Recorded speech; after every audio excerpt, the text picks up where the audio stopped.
अनोखी बुआ को अनुपमा की समस्या समझने में सिर्फ एक दिन लगा। सभी संबंधित व्यक्तियों से बात करके उन्हें अच्छा खासा अंदाजा हो गया कि अनुपमा क्यों नाराज होकर पिछड़े 1.5 महीने से ससुराल को छोड़कर मायके में रह रही थी। अपने भैया भाभी की शादी की 30वीं सालगिरह पर बधाई देने अनोखी अपने छोटे बेटे राम के साथ कानपुर से दिल्ली आई थी। इस गस्त में सभी करीबी और ख़ास रिश्तेदार थे। उन्होंने इस मौके का फ़ायदा उठाया और समस्या की जड़ खोज निकाली। अनुपमा घर से अलग रहना चाहती है, पर कार्तिक वैसा करने को तैयार नहीं। घर का 2 कमरे का अपना मकान होते हुए किराए के बेकार एक कमरे में 3-4 हज़ार रुपये फूकने की क्या ज़रूरत है। अनुपमा के ससुर श्याम प्रसाद जी की नाराज़गी को अनोखी ने साफ महसूस किया था। मेरे सीधे साधे बेटे को बहुत ज़्यादा तेज लड़की मिल गई बहन जी, अनुपमा की सास मनोरमा ने दुखी स्वर में उन्हें बताया। अनुपमा को घूमने फिरने, बाहर खाने, खरीदारी करने, फिल्म देखने में बहुत दिलचस्पी रहती है। बस घर गृहस्थी की जिम्मेवारियों का जिक्र किया नहीं कि उसका मुंह बन जाता है। जब मायके में जमकर मेरे बेटे पर ज़बरदस्ती दबाव बना रही है। मेरी बात का बुरा मत मानना बहन जी, आपके भैया भाभी ने अपनी छोटी बेटी में चमक धमक व नखरे तो खूब पैदा करवा दिए, पर समझदारी बिल्कुल भी नहीं दी। जल्दी ही सब ठीक हो जाएगा, अनोखी ने उन दोनों को ऐसी तसल्ली बार बार दी, पर उनकी आंखों में बेटे बहू के अलगाव को लेकर संशय के भाव बने ही रहे। जब पैसे कम हो तो बचत की कीमत अनुपमा समझ ही नहीं रही थी। अनोखी बुआ ने अपने भाई आनंद से इस विषय में चर्चा छेड़ी तो वे फौरन गुस्से में भड़क उठे। मेरी बेटी ससुराल में जाकर पिस रही है, बस उसकी दोनों नंदे काम में रत्ती भर हाथ नहीं बटाती। उसके सुख दुख की कार्तिक को फिक्र नहीं। मैं ये घर उसके नाम कर दूंगा बहन, वो सारी जिंदगी यहाँ रह लेगी, पर कायदे कानून और रीति रिवाज के नाम पर अत्याचार झेलने ससुराल जबरदस्ती नहीं भेजी जाएगी। अपने भाई का गुस्से से लाल हो रहा चेहरा देखकर अनोखी बुआ ने उन्हें समझाने बुझाने की कोशिश नहीं की थी। अपनी भाभी रिया से अकेले में बात करते हुए उनकी आंखों में आंसू भर आए थे। जी अभी अनुपमा की शादी को साल भर भी पूरा नहीं हुआ और वो नाराज होकर पति से दूर यहाँ रह रही है। दोनों में से कोई भी झुकने को, समझदारी की बात सुनने को तैयार नहीं होता। अपने घर में उनका संबंध टूटने तक की बात सुनती हूँ तो मन कांप उठता है।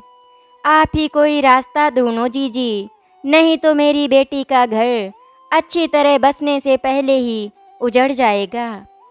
रिया का बिलख कर रोना अनोखी बुआ का मन बहुत भारी कर गया। अनुपमा की बड़ी बहन सुनंदा ने चिढ़े से लहजे में अनोखी बुआ को अपनी राय बताई। अनुपमा और कार्तिक छोटे बच्चे नहीं हैं जो अपना भला बुरा ना पहचान सकें।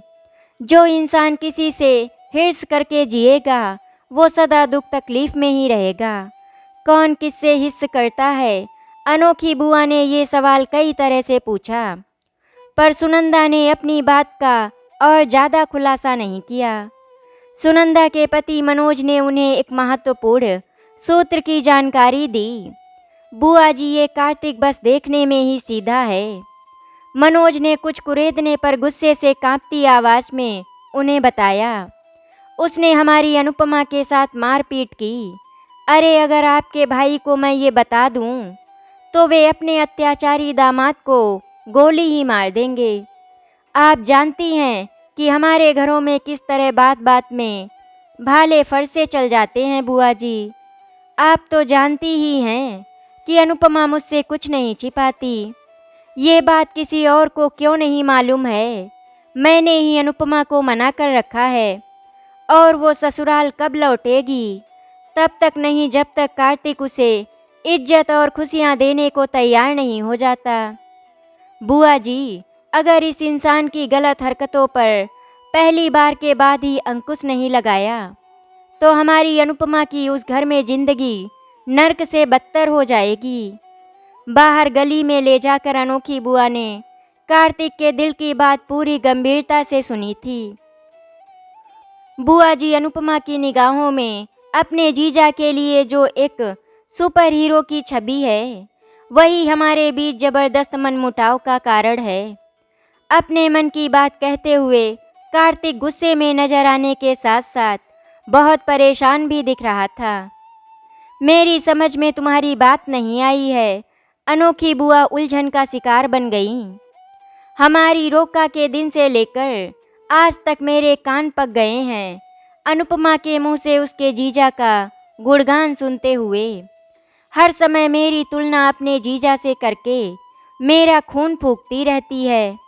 बेटा, वो मनोज की इकलौती लाडली साली है। क्या बातें चुभती हैं तुम्हें अनुपमा की। बुआ जी, मैं मानता हूँ कि मनोज भाई साहब मुझसे ज़्यादा कमाऊ और रौबीले इंसान हैं, पर मैं उनकी कार्बन कॉपी बनकर नहीं जीना चाहता हूँ। क्या अनुपमा चाहती है कि तुम उनकी कार्बन कॉपी बनो? बिल्कुल, वो अपने माता पिता से अलग हुए हैं तो मैं भी वैसा ही करूँ। वो हर हफ्ते बाहर का खाना खाते हैं तो हमें भी उसी तरह पैसे फूकने चाहिए।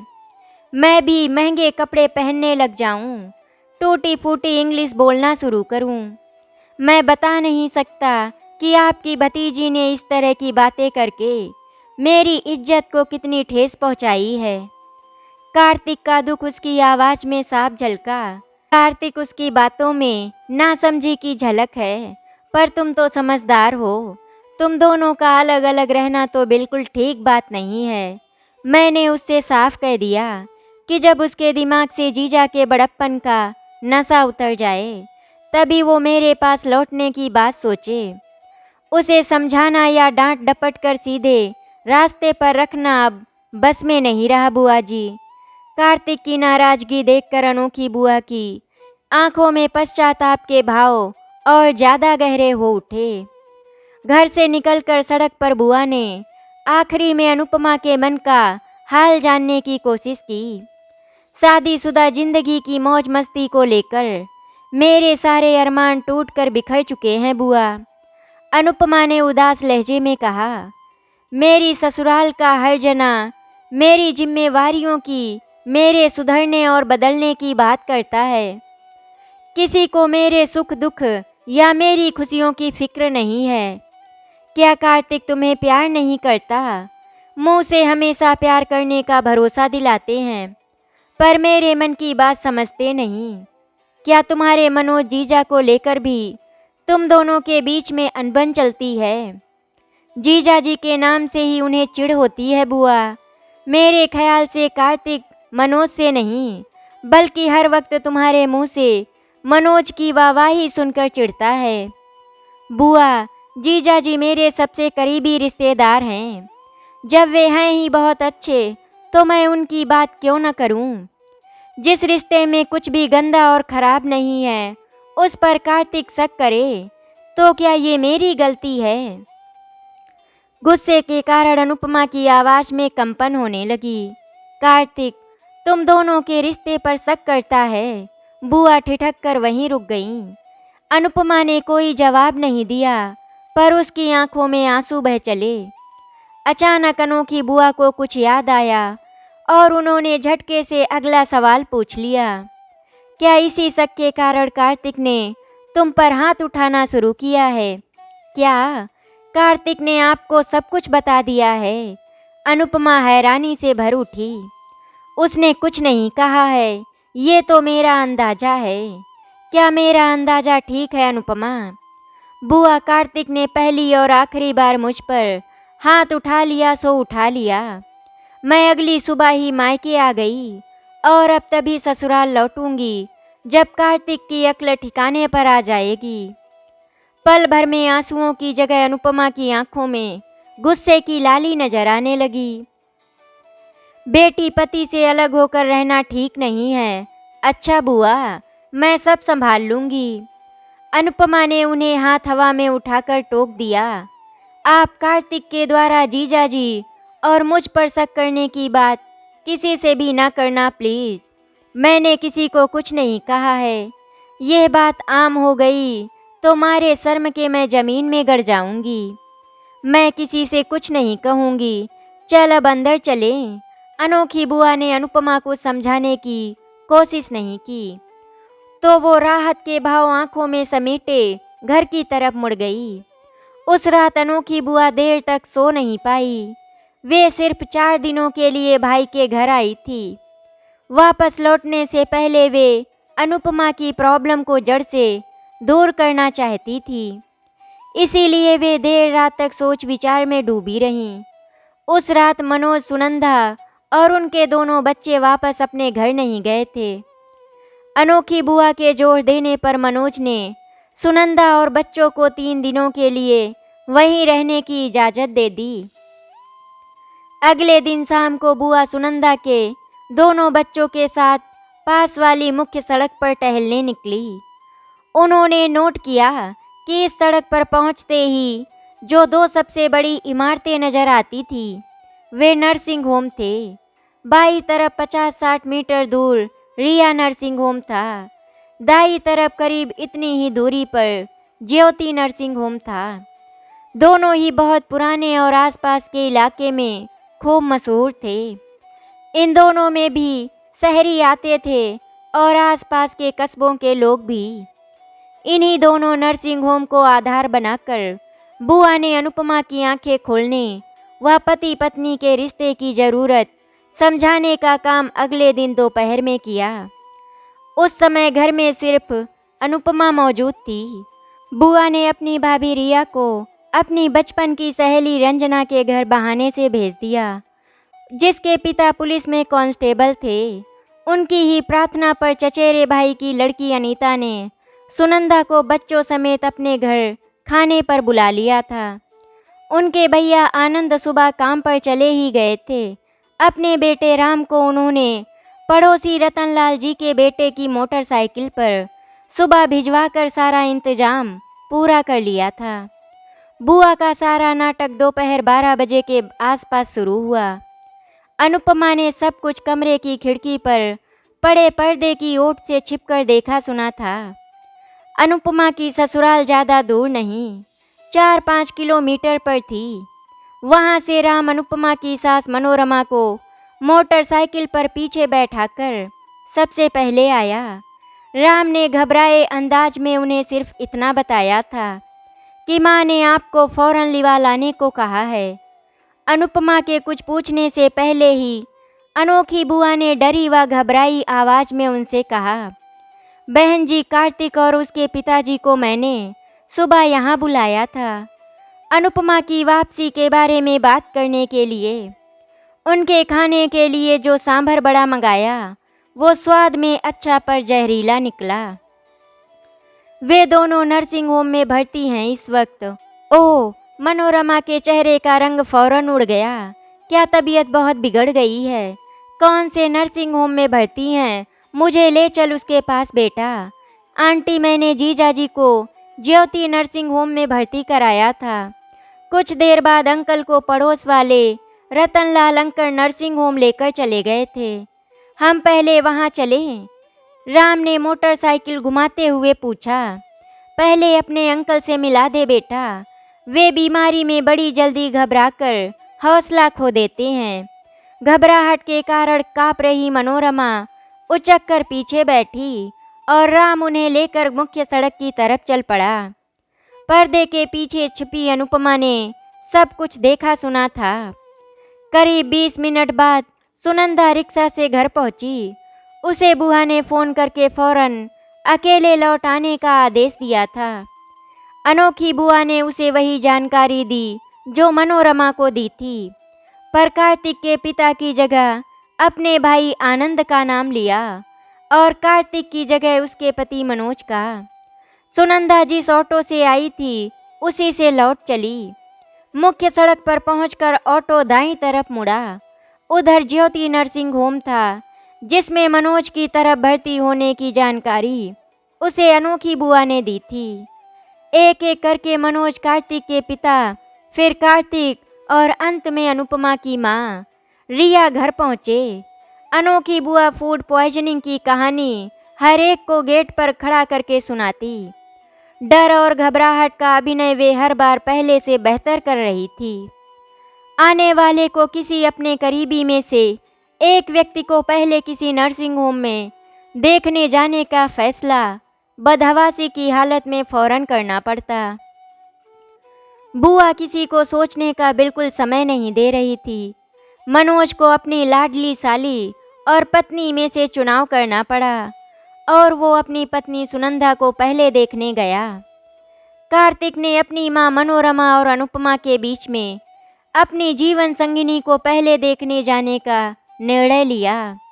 श्याम प्रसाद जी अपनी पत्नी मनोरमा का हाल चाल जानने को बाई तरफ रिया नर्सिंग होम गए, जबकि उनके बेटे कार्तिक के ज्योति नर्सिंग होम में होने की जानकारी बुआ ने उन्हें दी थी। सिर्फ रिया अपवाद साबित हुई। उसने पति और बेटी के बीच में उन्होंने सुनंदा को पहले देखने जाने का फैसला किया। अपने भाई के गुस्सैल स्वभाव को देखते हुए बुआ ने आनंद को नाटक का हिस्सा नहीं बनाया था। पर्दे के पीछे छिपी अनुपमा को बुआ के नाटक की पूर्व जानकारी बिल्कुल नहीं थी। किसने पहले किसे देखने जाने का चुनाव किया था, ये जानकारी देने के अलावा बुआ ने अनुपमा से सारे समय नाटक को लेकर कोई चर्चा नहीं करी थी। रिया की आंखों से ओझल हो जाने के बाद बुआ ने अनुपमा को आवाज़ देकर अपने पास बुला लिया। बुआ, जब नर्सिंग होम में कोई मरीज भर्ती नहीं है तो कोई भी यहाँ वापस क्यों नहीं लौटा है? सामने आते ही अनुपमा ने उलझन भरे स्वर में अनोखी बुआ से सवाल पूछा। वे सभी छोटी सी पार्टी का आनंद अपने दोस्त के घर पर ले रहे हैं। बुआ रहस्यमयी अंदाज में मुस्कुराई। किसने दी है पार्टी? मैंने। आपने किस लिए बुआ? पार्टी मैंने दी है और कारण भी देर सवेर पैदा ही हो जाएगा। बुआ अचानक हंसी तो अनुपमा की उलझन और बढ़ गई। बुआ, मेरी समझ में कुछ नहीं आ रहा है। जो कुछ भी किया है आपने, उसके द्वारा आप मुझे कुछ सीख देना चाहती हैं, मैं इतना समझ रही हूँ। पर क्या है वो सीख? अब आप हंसना मुस्कुराना छोड़कर मुझसे सीधी सीधी बात कहो। तू पहले फटाफट घर का ताला लगा। सब लोग हमारे आनंद के यहाँ बेसब्री से इंतजार कर रहे होंगे। बेचारा राम किसी को नाटक के बारे में कुछ भी नहीं समझा पा रहा था। उन सब से पहले रास्ते में आप मुझे समझाना सारा चक्कर।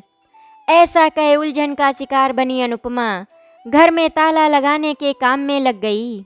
आनंद के दोस्त की घर की तरफ बढ़ते हुए बुआ ने अनुपमा का हाथ पकड़ा और संजीदे लहजे में बोली, बेटी, तूने देख लिया ना कि आज हर व्यक्ति को अपने जीवन साथी की, अपनी संतान, अपने माता पिता या रिश्तेदार की तुलना में फिक्र ज़्यादा थी। सिर्फ तेरी माँ इसका अपवाद रही और उनके अनोखे व्यवहार के बारे में मैं अपने विचार तुझे बाद में बताऊंगी। बुआ, मेरी समझ से हर किसी को अपने जीवन साथी से ज़्यादा जुड़ाव होना स्वाभाविक है। पति पत्नी किस उम्र के हैं, इसका ज़्यादा प्रभाव इस बात पर नहीं पड़ता है। अनुपमा ने अपना मत प्रकट किया। तुम ठीक कह रही हो। इकलौता बेटा प्यारा है, पर उससे पहले तेरी सास मनोरमा अपने पति श्याम प्रसाद को देखने गई। मनोज की तुमसे बहुत अच्छी पटती है, पर वो सुनंदा को देखने भागा चला गया। कार्तिक से तुम आजकल नाराज चल रही हो, पर अगर मौका पड़ता तो तुम उसे पहले देखने जाती, या अपने जीजा को, या फिर अपने पिता को। अभी फैसला बताना कठिन है, पर बदहवासी की हालत में शायद कार्तिक को ही देखने भागती। और ऐसे भिन्न नहीं हूँ मैं बुआ, अनुपमा ने सोचपूर्ण लहजे में जवाब दिया। अब मेरी बात ध्यान से सुनो अनुपमा। शादीशुदा जिंदगी की फिल्म में हीरो हीरोइन की भूमिका पति पत्नी ही निभाते हैं। उनके आपसी संबंधों में कितने भी उतार चढ़ाव आए, पर ज़रूरत के समय में दोनों ही एक दूसरे के सच्चे साथी, शुभचिंतक और मददगार साबित होते हैं। मेरे नाटक ने आज इस बात को सिद्ध नहीं किया है क्या? बिल्कुल सिद्ध किया है बुआ। अनुपमा ने फौरन हामी भरी। तुम ऐसी फिल्म को किस खाने में रखोगी जिसकी हीरोइन या हीरो अपनी इच्छा, किसी मांग या जिद, कैसी भी परिवर्तन की चाह के कारण एक दूसरे से दूर होते चले जाएं। ऐसी फिल्म तो रोने वाली फिल्म बनेगी बुआ। बेटी कार्तिक और तुम्हें एक दूसरे से शिकायतें होंगी। तुम दोनों में ही कमियां हैं, पर बड़ी बात यह है कि आज की तारीख में एक दूसरे से नाराज होकर तुम अलग अलग रह रहे हो। क्या तुम अपनी शादीशुदा जिंदगी की फिल्म को एक दुखांत फिल्म बनाना चाहती हो? बड़ी सड़क पर पहुंचकर बुआ रुक गईं और अनुपमा के चेहरे पर नजरें गड़ाकर उन्होंने अपना सवाल पूछा। कोई भी पत्नी ऐसा नहीं चाहेगी, अनुपमा ने गंभीर लहजे में जवाब दिया। क्या ये जवाब तुम सोच समझ कर दे रही हो? हाँ बुआ। तब क्या तुम बता सकती हो कि मैंने आज की पार्टी किस खुशी में दी है? अनोखी बुआ ने अर्थपूर्ण लहजे में सवाल पूछा। मैं एक नहीं बल्कि 2 कारण बताऊंगी, अनुपमा शरारती अंदाज में मुस्कुराई। पहला कारण तो ये है कि मैं अपने हीरो कार्तिक के साथ आज अपने घर लौट जाऊंगी और ये आपके लिए बहुत खुशी की बात है। और वो दूसरा कारण क्या हो सकता है जिसका मुझे भी पता नहीं।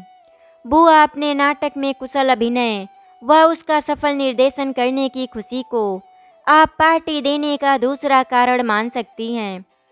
आप अपनी इस हॉबी को गंभीरता से लें तो एक दिन पूरे देश में आपका नाम गूंज उठेगा। क्या तुम मेरी टांग खींचने की कोशिश कर रही हो? बुआ ने बनावटी अंदाज में आंखें तरेरी। नहीं मेरी प्यारी बुआ, अनुपमा उनके गले लगकर भावुक लहजे में बोली। आपके नाटक ने मुझे तेज झटका लगाकर मेरी आंखें खोल दी। अपने हीरो कार्तिक की मैं मनोज जीजाजी से तुलना बंद कर दूंगी। हर कदम पर अपने हीरो के साथ रहकर मैं अपनी जिंदगी के सारे कड़वे मीठे अनुभवों से नहीं गुजरी तो अंत में मूर्ख बनकर नुकसान उठाऊंगी। ये सीख मैंने अपने दिल में उतार ली है। बुआ ने प्यार से अनुपमा का माथा चूम लिया। इस जगह से मैं पहले ही 6 व्यक्तियों को होटल पहुंचाने का काम करके थक चुका हूँ। मुझे नहीं मालूम था कि आप दोनों को लेने भी मुझे आना पड़ेगा। माँ, यहाँ खड़े होकर गप्पे मारने की क्या ज़रूरत है?